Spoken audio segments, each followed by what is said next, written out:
Bareskrim Polri telah memeriksa 4 produsen dan distributor beras premium yang diduga melanggar ketentuan terkait standar kualitas dan takaran alias beras oplosan. Langkah ini patut diapresiasi sebagai bentuk keseriusan negara dalam menjaga mutu dan keamanan pangan masyarakat karena sejatinya pengoplosan beras bukanlah sekedar pelanggaran dagang semata, tetapi dapat berujung pada kerugian kesehatan, turunnya gizi keluarga, dan rusaknya struktur ekonomi pangan negeri ini. Pengoplosan beras sejatinya tindakan tak berperikmanusiaan dan harus diperlakukan sebagai kejahatan serius.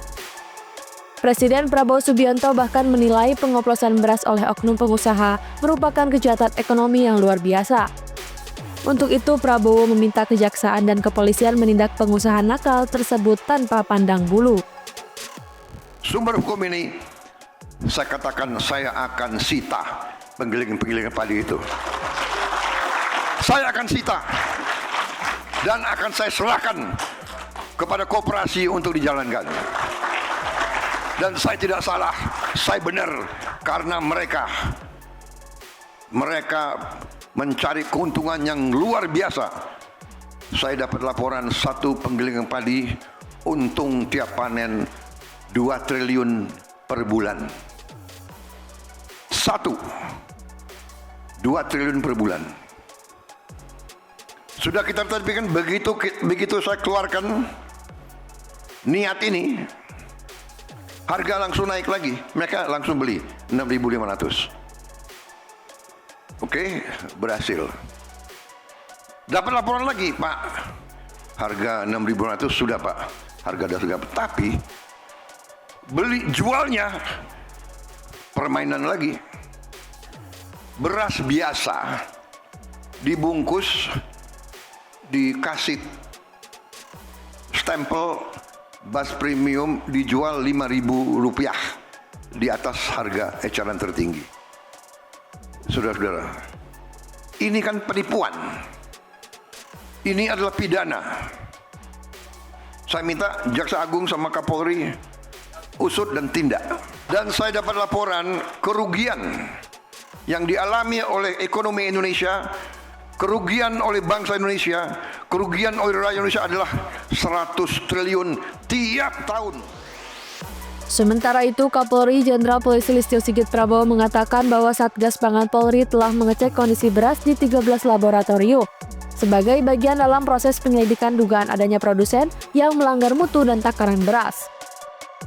Kapolri memastikan penyidik pada Satgas Pangan Polri terus memeriksa distributor maupun produsen yang diduga mengoplos beras dan mengurangi takaran, yakni ukuran beras tidak sesuai dengan yang ada pada kemasan. Kemudian hari ini rencana kita akan melakukan pemeriksaan terhadap 25 distributor ataupun produsen kategori sementara mengoplos, kemudian juga ada yang berat badannya beratnya di bawah ketentuan, tidak sesuai dengan yang ada di dalam list di kemasan, dan juga kita bekerja sama dengan Kementan untuk melakukan pengecekan lab terhadap mereka. Progres masih berlangsung. Jika ada kecurigaan terhadap praktik pengoplosan, segera laporkan ke pihak berwenang. Respon masyarakat terhadap praktik semacam ini sangat menentukan dalam membentuk ekosistem pangan yang sehat dan adil. Langkah lain yang tak kalah penting adalah mendukung petani lokal. Membeli langsung dari petani atau koperasi tani, membantu memperpendek rantai distribusi, memastikan kualitas beras yang dikonsumsi, sekaligus meningkatkan kesejahteraan petani. Dari total 212 itu 88% tidak sesuai dengan komposisi, ya kan? Beras premiumnya kalau nggak salah 157 merek, beras medium 75 merek. Dan dari total itu 88% tidak sesuai komposisi, ya. Yang selebihnya ada yang terkait masalah takaran, gitu. Ya, sebagian lagi ada yang izin edarnya tidak ada. Ada yang mereknya tidak ada, tidak terdaftar, jadi macam-macam. Ya, itu presentase dari temuan Pak Mentan yang awal saya sampaikan. Makanya kita menindaklanjuti dengan melakukan penyelidikan, membuat laporan informasi yang disampaikan Pak Mentan tadi dalam bentuk laporan informasi kita dalami dengan proses penyelidikan. Yang dimaksud dioplos itu bukan dioplos dengan beras lain, itu pasti pencampuran ada, tapi jumlah presentase seperti beras medium pecahannya 15% maksimal, tidak boleh lebih dari itu, kan gitu kan? Nah ini lebih, dia pecahannya mungkin 20%, 25%. Ada yang misalnya kadar air 14, dia kadar airnya 20%. Artinya apa? Kadar air dalam beras kalau dia mengandung air tentunya nambah berat. Tapi begitu beras itu makin lama makin kering, susut dia. Makanya kenapa dibatasi 14% supaya tidak terjadi penyusutan lagi yang lebih signifikan sehingga tidak mengurangi bobotnya. Edukasi kepada konsumen pun tak kalah krusial. Masyarakat perlu dibekali pengetahuan tentang ciri-ciri beras oplosan dan risiko yang ditimbulkan jika mengonsumsinya secara terus-menerus. Satgas Pangan Kementan tentu saja telah memiliki strategi dan instrumen pengawasan. Namun, kolaborasi masyarakat akan sangat memperkuat upaya ini. Semua pihak tidak boleh membiarkan tindakan merugikan semacam ini berkembang menjadi kebiasaan yang dianggap lumrah. Tindakan tegas, edukasi berkelanjutan, serta pengawasan ketat adalah kombinasi yang perlu terus dikuatkan.